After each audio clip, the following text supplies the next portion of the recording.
Best of R / Tales from Tech Support episode 117. Subscribe for Reddit videos daily. I work for a software development company. The software we make is free, but the content in it, books, are subscription based. Today I've got a message from my boss, B. Hey, can you try and open a book on an iPad? Its article number is 123 ABC. THE stands for Tile Language Book. Me, sure. I grabbed an iPad, opened our software, logged in, searched for the book. It opened without a hitch. Me, it works. What's the problem? B, a client of ours subscribed for this book, but he's getting errors about expired licenses. Me, strange, but it works on my account. B, try a test account. Yeah, good idea. Mine is a company super account, has access to all the books. Took a dumb test login, subscribed for the book, and it opened. Me, still works. After a few other checks, tries and futile solutions, everything looked absolutely perfect. We even asked the customer's permission to try it with his account. He gave permission. I logged in, and the license was valid on my computer. On his, expired. I couldn't help much further, so I went on with my other tasks, while my boss tried to help the client. An hour later I've got a message from him. B, I've got it. It turned out Thailand uses a different calendar. Currently it's year 2563, so his license for the year 2020 did expire 500 years ago.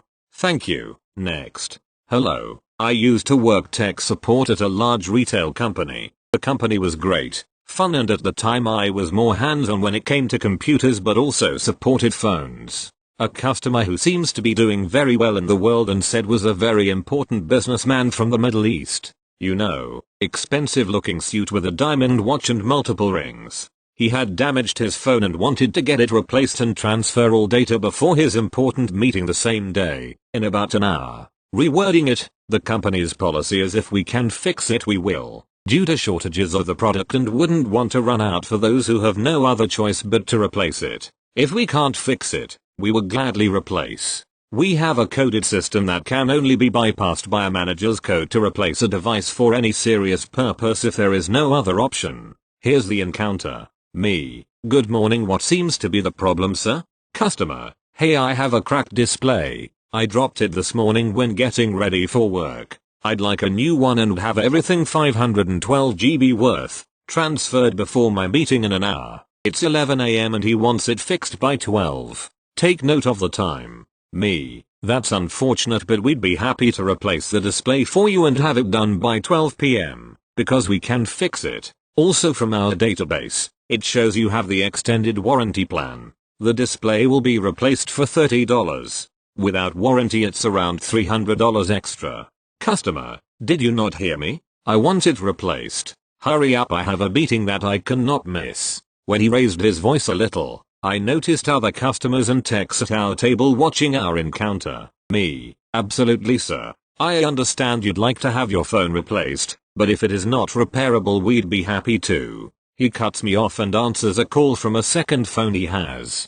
He then shoos me away for a while. I help out a couple more customers but keep an eye on him. Half an hour goes by and he's still on the phone. After I finish with an appointment, I return to his table. Perfect timing as he ended his call. It's now around 11:35. Me, hello sir, is everything alright? Customer, no, I want a new phone right now. Me, sir, our policy cannot simply replace the device if it's just the display that needs to be fixed. You would only be charged $30. Unfortunately, because of the delay, his phone call, it may not be done till 12:30. We can also hold onto the device for you while you're in your meeting, and can pick it up once your meeting is over. Would this work for you? Customer, you're not listening. I don't want it fixed. I want it replaced. I don't care how much the screen cost. Why is this hard for you to understand? As he tapped the table loud enough for everyone at our table can hear, I thought if I added an example with something, it would get my point across. Me, I understand completely sir. Please tell me in your opinion, if a window in your car is shattered but the rest of the car is in mint condition, would you spend a little to get the screen fixed or purchase a new car? Customer, this is a stupid question. I'd buy a better car. I looked at a customer to the left of him and she was shaking her head in disappointment. Me. So I have also tried to bypass the system and see if we can replace your device, but in the many changes I have done to your file, it only prompts to replace the display. I answered the system truthfully. Customer, then get me your manager. You've already wasted too much of my time. Me. Yes sir. Please hold on a moment. It's about 15 minutes before his important meeting. I find one of the managers in the field and explain the situation. He asked if I told him the company policy and how the system works. I said I did, but he does not approve this option. I walk one of the managers to the customer. Some customers, while their appointment are done, stay to see what happens next. Me. Hello sir, thank you for your patience. This is Manager 1. Manager 1. Hello, my worker has informed me that you'd like your phone to be replaced.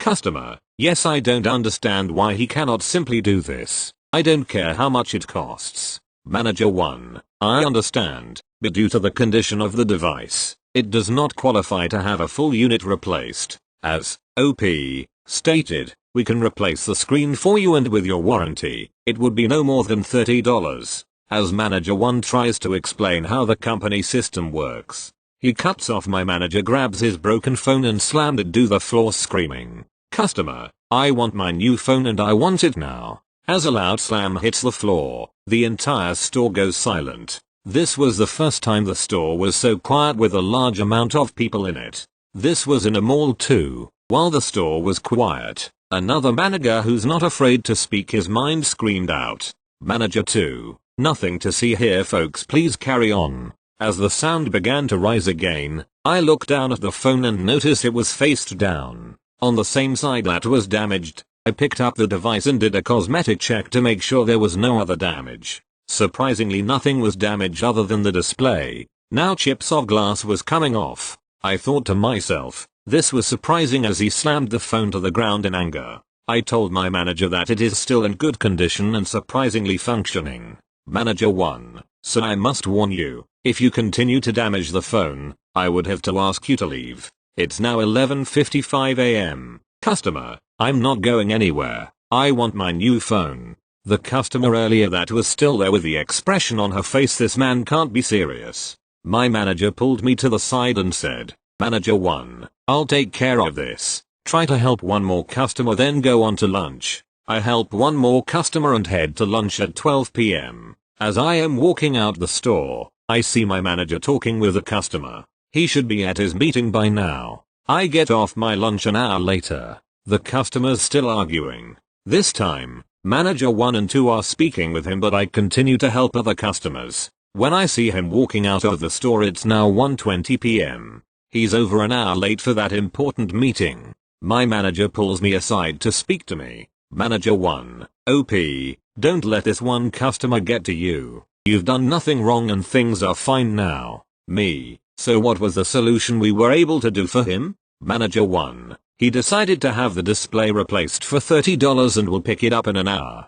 The man comes back 2 hours after we called, informing his phone is fixed and ready to pick up. I watched as he took his phone and walked out of the store. Unfortunately, the random survey we give out made it to him, so he gave me a review. Customer, worst experience I've ever had in my life. OP, refused to give me a new phone after I told him several times I need it replaced before my important meeting. He kept me in the store longer than I needed to be. He even dropped my phone to the ground and said it was an accident. He was the rudest worker at the store, and I will never purchase another device from this company again. 1 star. My manager informed the other managers who reviewed the survey that the customer was at fault the entire time. I handled the device with care as I did not want to cut myself from the shattered glass. He came back a month later and purchased the new phone when it was released. Thank you. Next. This happened years ago and English is not my first language. I worked for a telecom billing system. The application would process 10K records per second. It had an insane performance. Over a time span of 1 year, all went fine. Then over 3 months, the performance degraded like hell. Less than 2K per second. I kid you not, me and my colleague worked non-stop for a week, bugging everyone in the company to help us on this, and we were called to be at the customer 24/7 until it was solved. Due to the sales team had a huge sale on the way and they did not want to look bad. Disappointed. A war room was going on with 7 people from the customer, DBA, analyst, infrastructure, manager, director knocking on the door every hour, the whole show. On the 7th day, almost 2 AM, my soul was escaping my body. Suddenly the guy from infrastructure went white as a ghost, picks up the phone, starts whispering and leaves the room. He comes back with his manager and tells us the nice story. The disks that were assigned for the application were changed due to some nice deal they had with the disk provider. Then they told us that the disks assigned were some lame XC disks. They migrated to a set of SSD disks and the application started processing the same thing as the first day it was installed. TLDR, application support with no fault, due to corporate greediness, but bashed anyway. Thank you. Next. I work internal IT for an independent appraiser. Employees have been working from home for the current apocalypse but I still have to come into the office.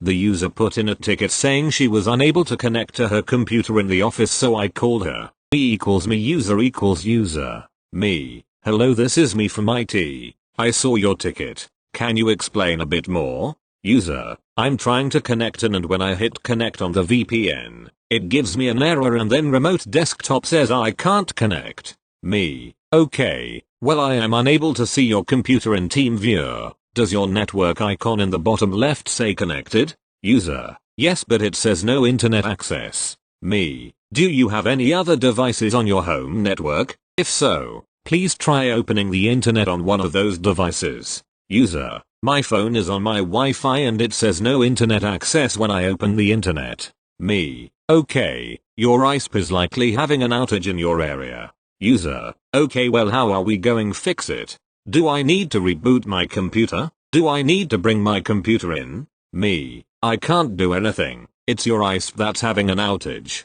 You just need to wait. User. But I have work to do. How long will it take for you to fix this? Me. I can't fix anything. This is an issue with your ISP. We have nothing to do with them. User. But I have work to do. Can you let me know when it gets fixed? Me. Head becomes acquainted with desk. I will look into this and leave the ticket open. I will only know it's truly fixed when you are able to connect, so let me know when you're able to connect. I would say try in about an hour. User. Wonderful. Thank you so much for looking into this. I'll let you know when I'm able to connect. Hangs up. Me. Says out loud, did she really think I could fix an ISP outage? Edit. A good few people are saying that she might not have known what an ISP is. I said to her ISP and then said out internet service provider and asked if she has Verizon or Cox. Didn't add it into the story as I figured it was irrelevant. She has Cox by the way, and insisted there was nothing I could do, so I just did the whole I'll look into it when in reality, I put the phone down and started playing RuneScape. Thank you. Next. A little background. I work for an ISP. One of my relatives previously worked for an ISP. For the purpose of the story he'll be Jay. I'm off work sick and trying to rest. Jay and I get a group text message from a mutual friend, we'll call her Anne, randomly asking us about our family. It is out of the blue, but not out of the norm with her.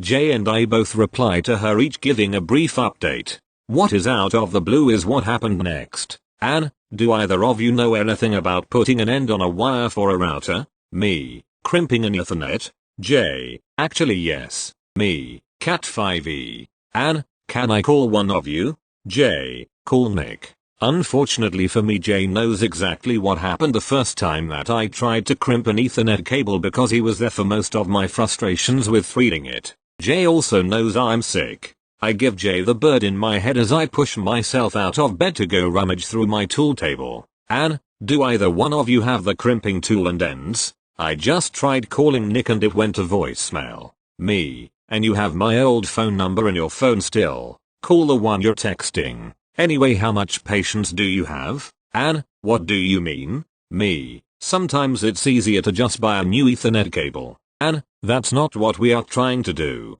Let me call you. By this point I've got my crimping tool out and I'm squeezing it while contemplating finding an old cable to mangle. I get her call. Anne, hey Nick, we just got a new router. But I'm not good at explaining this, you better talk to Kyle. Anne puts her husband on the phone. He starts describing what they are trying to do. They have a competitor to my employer, but this isn't the first friend that's had me troubleshooting this company before. While the other company runs things a bit different, I start suspecting that Kyle is describing to me their DMARC location. At this point I am sitting at my desk chair that I use for work at home with pretty much the same look on my face I sometimes have while working. Me, Kyle, what is the model of the device you are replacing?